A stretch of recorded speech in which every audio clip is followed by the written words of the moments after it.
Hello বন্ধুরা, রাধে রাধে। তোমরা সবাই কেমন আছো? আশা করি ভালো আছো। আমরাও অনেক ভালো আছি। সকালে বাসি কাজকর্ম সেরে স্নান করে এবারে ঠাকুর পুজো দেবো। ভাবলাম যে গাছে কতগুলি জবা আছে, জবা ফুলগুলো তুলে নিই আর তার সাথে নয়নতারা ফুলগুলো। আর গাছের ফুল দিয়ে পুজো দেওয়ার মজাটাই আলাদা। অনেকে আছে গাছে ফুল সাজিয়ে রেখে দেয়, আমার আবার তা হয় না, যে গাছে শুকিয়ে রেখে লাভ নেই, ভগবানের চরণে দিয়ে দেবো, ওটাই ভালো। তারপর ঠাকুরের বাসনপত্র মেজে নিয়েছিলাম। আর এদিকে দেখো ঠাকুরের ফুল মিষ্টিও আনা হয়ে গেছিলো। আর পুজো দেওয়া আমার হয়ে গেছে। তোমরা সবাই ঠাকুর দর্শন করো। আর আজকে ঠাকুরের যে সেবায় দিয়েছি বা ভোগে দিয়েছি সেটা হলো খেজুরি মিষ্টি। আমাদের এখানে সবাই একে খেজুরি মিষ্টিই বলে। দেশি খেজুরের মতো দেখতে হয়, তার জন্যই।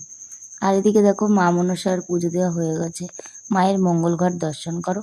মা সবাইকে মঙ্গল করবে, ভালো রাখবে, সুস্থ রাখবে, এই প্রার্থনাই করি মায়ের কাছে। মায়ের শাড়িটা খুলে দেওয়া হয়েছে, আবার বৃহস্পতিবার দিন পরিয়ে দেবো। তার কারণ দুটো শাড়ি ছিল, দুটো শাড়ি নোংরা হয়ে গেছে, ধোয়া হয়নি, এই কারণে। আর দুপুরবেলা দেখো আজকে বেশি কিছু করিনি, যেহেতু আমি আর আমার ছেলে, তোমাদের দাদা কাজে গেছে। ভাত, আলু ভাজা আর কচুর শাক, যেটা আমার খুব ফেভারিট। আর এদিকে ছিল স্যালাড। লেবুটা কাটা হয়নি, যেহেতু লেবু আমি খাই না। তোমাদের দাদা থাকলে হয়তো তাকে দেওয়া হতো কেটে। তারপরে খাওয়া দাওয়া করে ওই 4:45-র দিকে একটু হাঁটতে বেরিয়েছিলাম। আর এই রাস্তাটা কোথায় বলো তো? তোমরা কি কেউ চিনতে পারছো? যদি কল্যাণীর কেউ আশেপাশে থাকো বা কল্যাণীতে থেকে থাকো, তাহলে তো অবশ্যই জানবে এটা কোন রাস্তা, তাহলে কমেন্টে জানিয়ে দিও। আর রাস্তা দিয়ে যখন হাঁটছিলাম, তো রাস্তার পাশ দিয়ে টোটোগুলো যাচ্ছিলো। তো একজন বললো, ও দিদি, তুমি কি ভিডিও করো? তো আমি পাশ থেকে বললাম, হ্যাঁ, কেন? বললো, না, তোমাকে আমি ভিডিওতে দেখি, তাই। বলছি, ও আচ্ছা আচ্ছা।